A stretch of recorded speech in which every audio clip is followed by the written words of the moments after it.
Capítulo 14. Casos reais que o Brasil fingiu não ver. Este capítulo não é sobre estatísticas.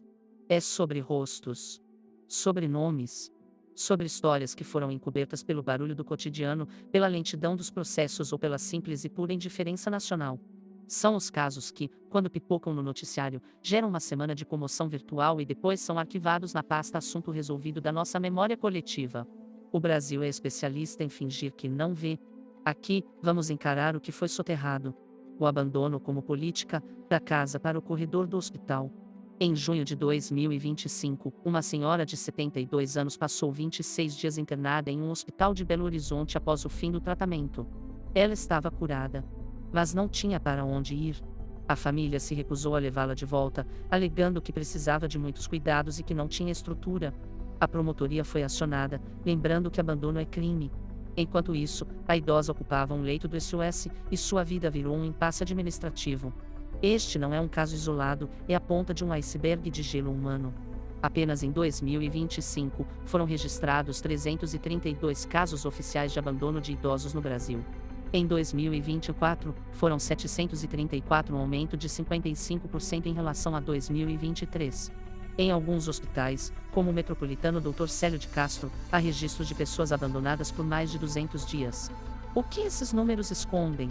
Escondem a transferência de responsabilidade do Estado para a família, que, sem apoio, se vê sobrecarregada, em atos desesperados, comete um crime. Escondem a falência de uma rede de cuidados. O abandono no corredor do hospital é a versão final e dramática de um abandono anterior, feito aos poucos, o abandono pela falta de políticas de apoio domiciliar, de centro-dia, de cuidadores financiados pelo poder público. A família é criminalizada, mas o Estado, que criou as condições para o colapso, sai ileso. Fonte para a chave no cofre, dados do Ministério dos Direitos Humanos e da Cidadania e relatos do Hospital Metropolitano Dr. Célio de Castro, citados em reportagens sobre o tema. Jovem invade jaula de leão, o que essa tragédia revela sobre pessoas com deficiência psicossocial no Brasil. A história do jovem que entrou na jaula de um leão em Belo Horizonte não é apenas um caso de imprudência ou loucura para manchetes sensacionalistas. É um sintoma agudo do colapso da saúde mental no Brasil. O capacitismo estrutural atinge com ferocidade particular as pessoas com deficiência psicossocial ou em sofrimento mental grave. O sistema não enxerga a crise como uma emergência de saúde, mas como um problema de ordem pública. A resposta padrão não é a equipe móvel do CAP, é a viatura policial. Não é o acolhimento terapêutico, é a contenção física.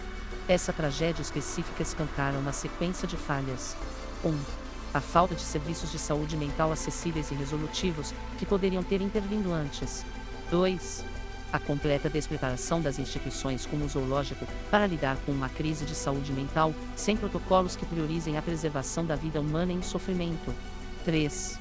A cobertura midiática que tratou o episódio como um fato bizarro, e não como a face mais extrema de um abandono sistêmico.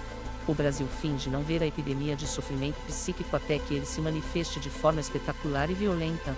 E então, trata o doente como um criminoso ou um espetáculo, nunca como uma vítima de um sistema que o deixou à própria sorte. A violência que não fez barulho até fazer, o aumento de mais de 100% em agressões.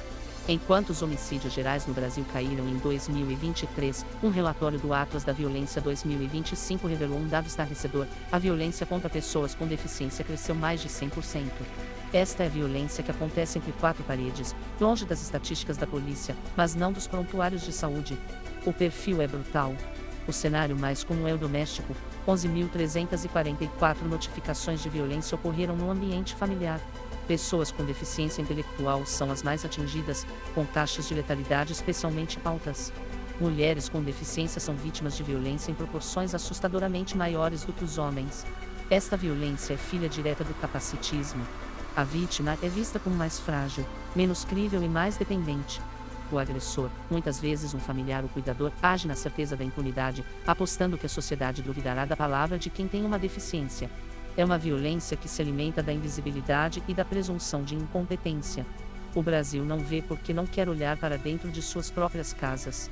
Fonte para a chave no cofre, dados do Atlas da Violência 2025, produzido pelo IP em parceria com o Fórum Brasileiro de Segurança Pública, divulgados em maio de 2025.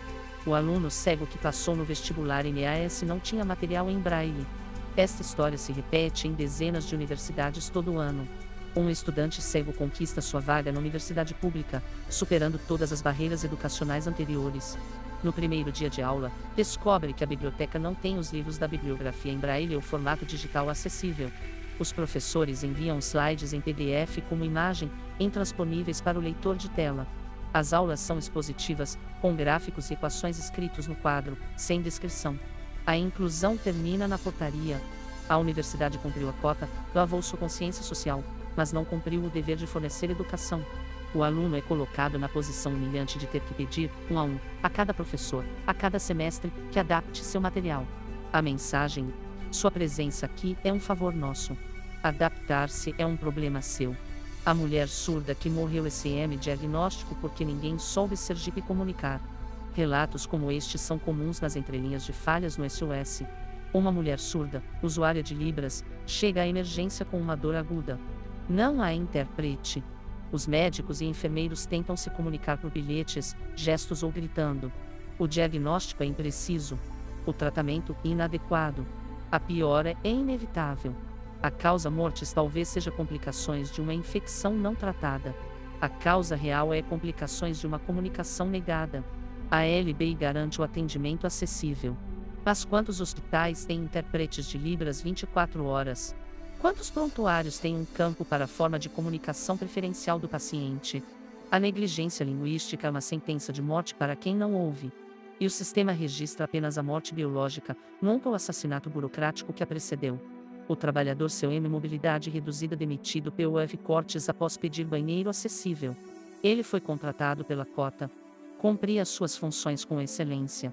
Um dia, pede ao RH uma simples adaptação, que o banheiro mais próximo tenha uma barra de apoio.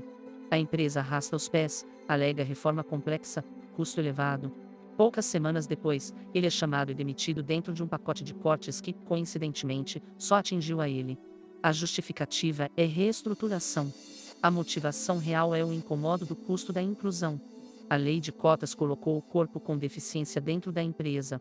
Mas não mudou a mentalidade que vê a adaptação como despesa, não como investimento.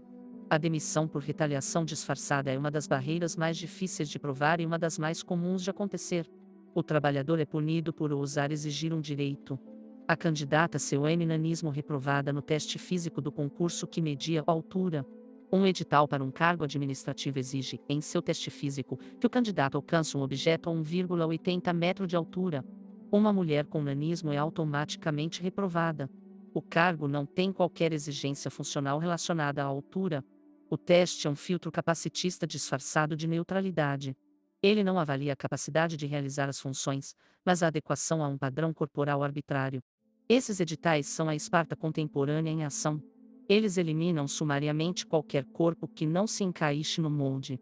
E o fazem com a chancela da legalidade, pois o edital era claro. A justiça, quando acionada, pode até reverter a situação, mas depois de anos de luta, com a vaga já ocupada por outro. O City Tour acessível que não permite cadeirantes no veículo. A ironia final. Uma prefeitura, em sua semana da inclusão, lança um City Tour acessível para turistas. No dia do passeio, um cadeirante descobre que o ônibus adaptado não tem elevador ou rampa que funcione. A empresa terceirizada alega problema técnico de última hora. O passeio segue. O cadeirante fica na calçada. A inclusão vira performance para fotos da assessoria de imprensa, enquanto a exclusão segue sendo a prática real. Este caso sintetiza tudo: a lei que não é fiscalizada, a adaptação mal feita, o descaso do serviço terceirizado, o constrangimento público e a redução da pessoa a um detalhe incômodo no roteiro da propaganda oficial. Conclusão: o pretendido esquecimento. O Brasil não finge não ver por acidente. O esquecimento é uma política. É mais barato ignorar um caso individual do que reformar um sistema. É mais cômodo tratar cada tragédia como um evento isolado, um deslize, do que admitir que elas são produtos em série de uma linha de montagem defeituosa. Cada um desses casos grita, por si só. Juntos, eles formam um coro ensurdecedor que denuncia o capacitismo como uma máquina de produzir dor e abandono. Lembrar dessas histórias, nome-las, conecta-las, é o primeiro passo para desligar a máquina. O próximo passo é exigir que cada uma dessas vidas, desperdiçadas ou traumatizadas, seja a última. Mas para isso, primeiro é preciso parar de fingir que não as vimos. Próximo capítulo, no capítulo 15, analisaremos como a cultura e a mídia transformam a experiência da deficiência em um estereótipo palatável.